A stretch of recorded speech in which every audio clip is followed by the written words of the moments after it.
नमस्कार दोस्तों। राजनीति भी गज़ब का खेल है, अजीब सी पहेली है। जो चल रहा होता है वो आसानी से समझ में नहीं आता, और जो यूं समझ में आता है दरअसल वो चल रहा नहीं होता है।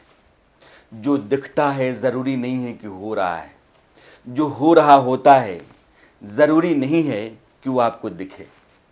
2020 मैच होता है, आखिरी वक्त तक ये तय नहीं होता है कि जीत और हार किसकी होगी। आखिरी ओवर में 18 रन भी बन सकते हैं, 8 रन भी नहीं बनते। जिस तरीके से यह 2020 का मैच चलता है उससे कहीं ज़्यादा पेचीदा और अनप्रेडिक्टेबल राजनीति का खेल है। महाराष्ट्र की बात मैं कर रहा हूँ। महाराष्ट्र में मुकेश अंबानी के घर के बाहर जो कार लगी, उस कार मालिक की हत्या हो गई। हत्या करने वाला एक आदमी है जो पुलिस का है। वो पुलिस वाला पकड़ में आ गया, जांच एनआईए कर रहा है।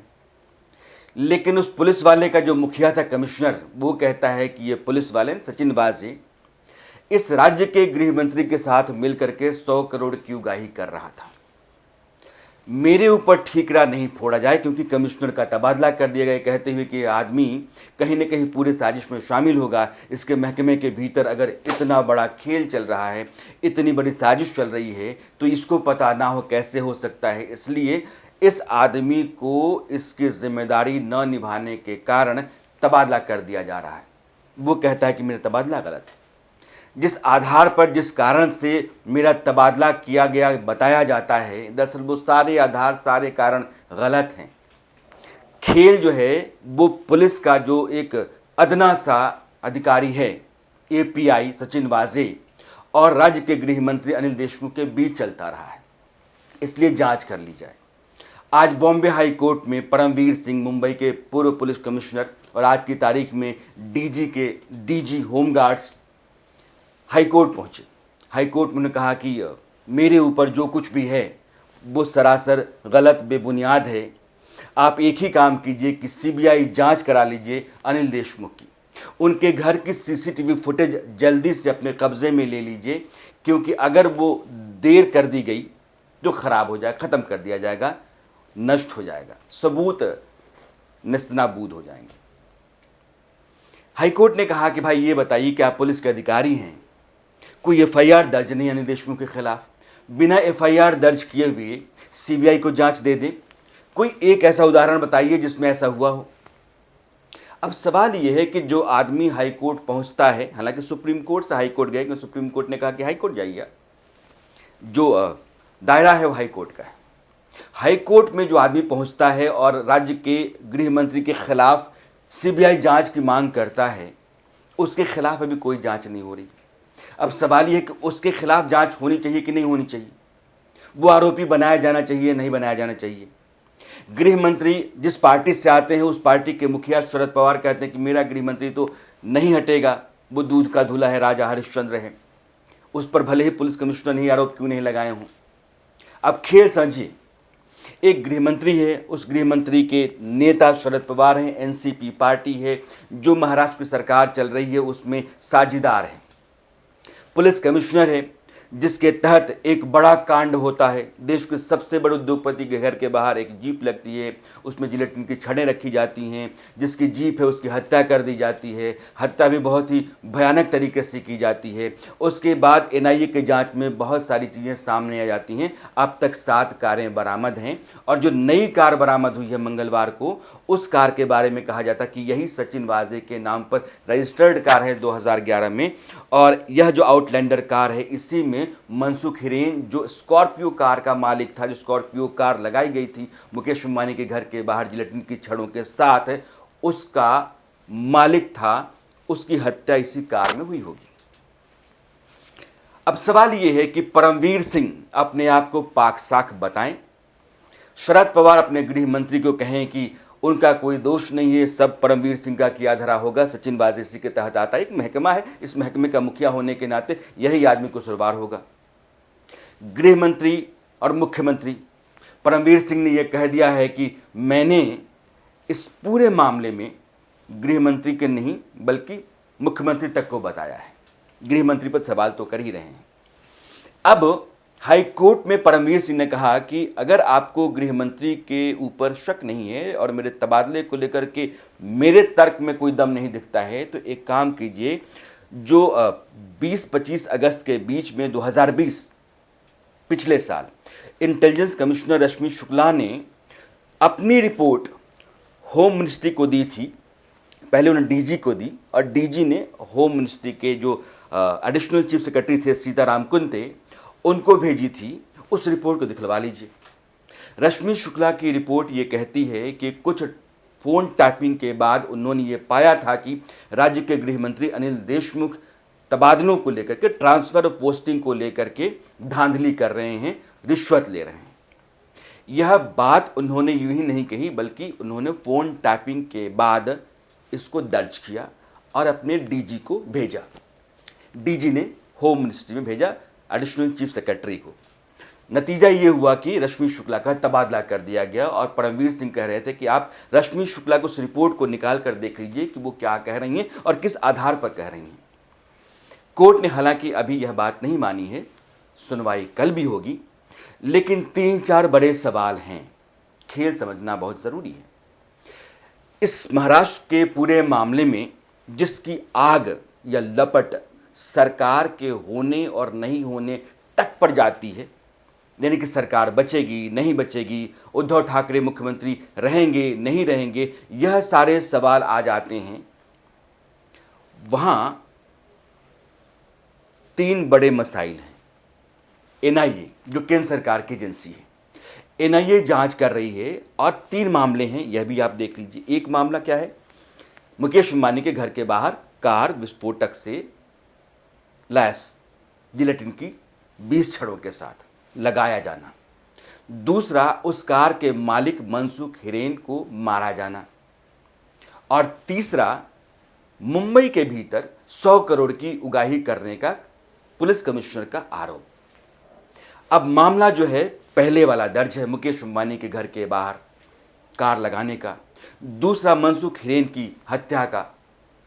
चूंकि अभी परमवीर सिंह एफआईआर में नहीं आए हैं और अनिल देशमुख के ऊपर भी मुकदमा दर्ज नहीं है, इसलिए ये दोनों लोग अपने अपने तरीके से अपना अपना खेल खेल रहे हैं। और इस बीच में महाराष्ट्र की जो उद्धव ठाकरे सरकार है उसने अपना पत्ता फेंका है।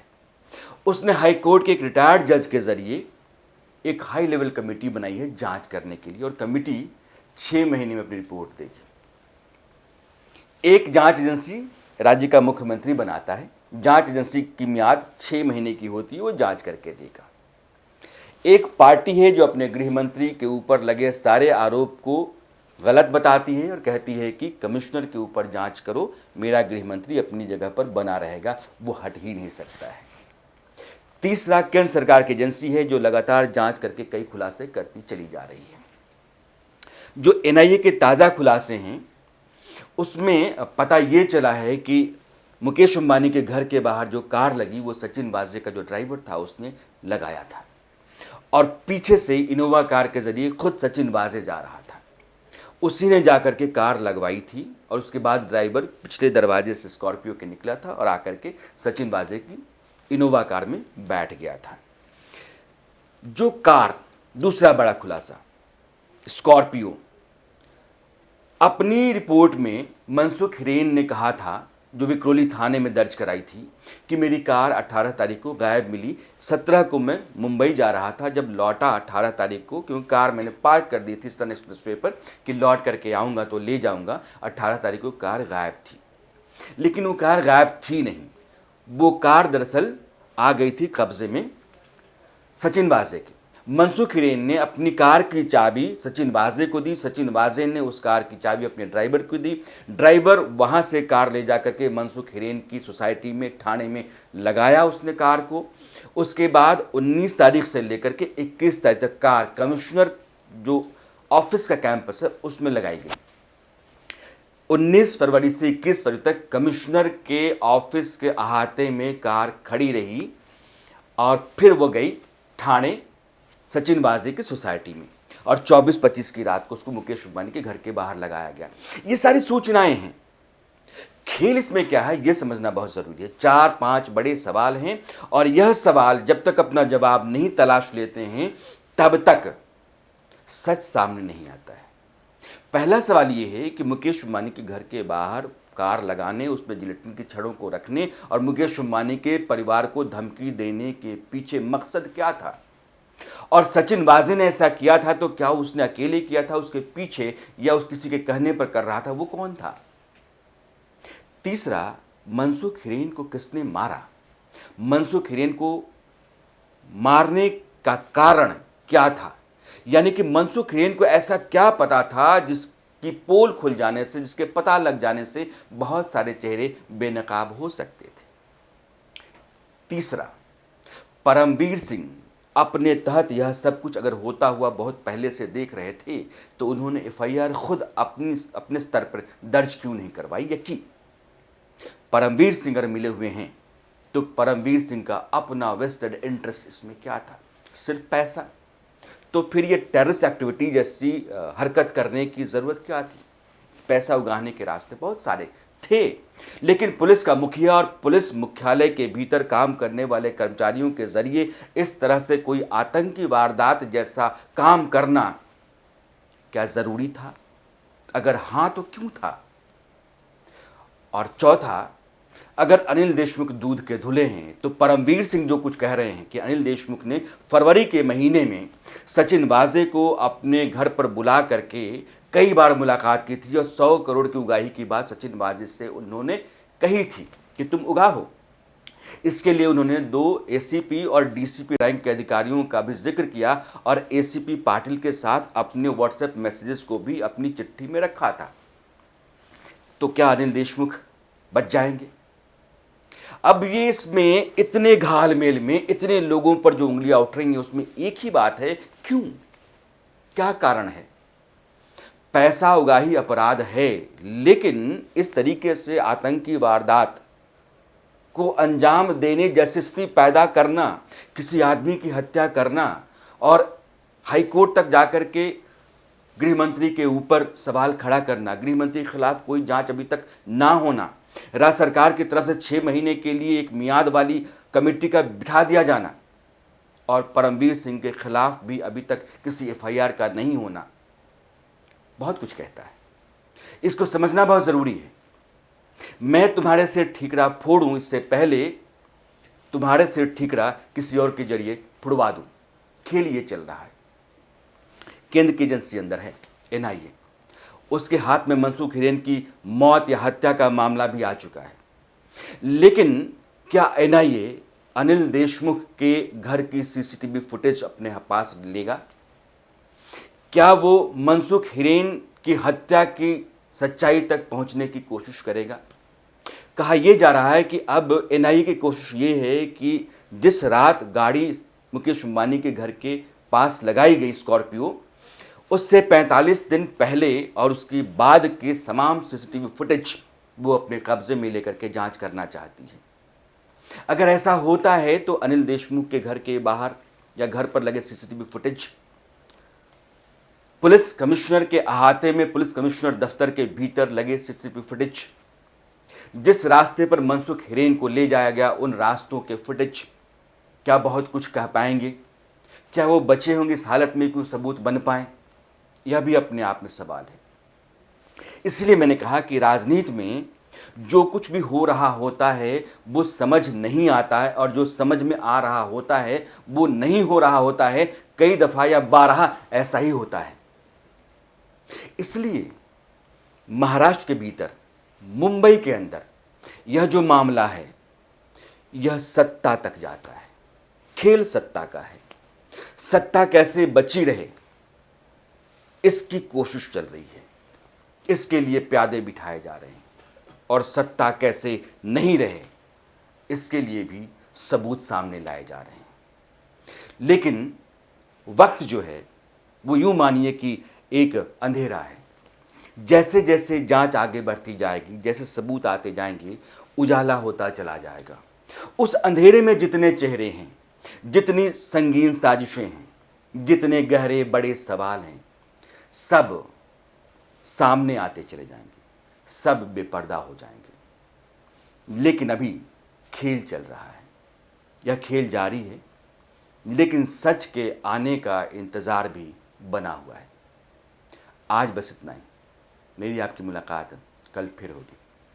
नमस्कार।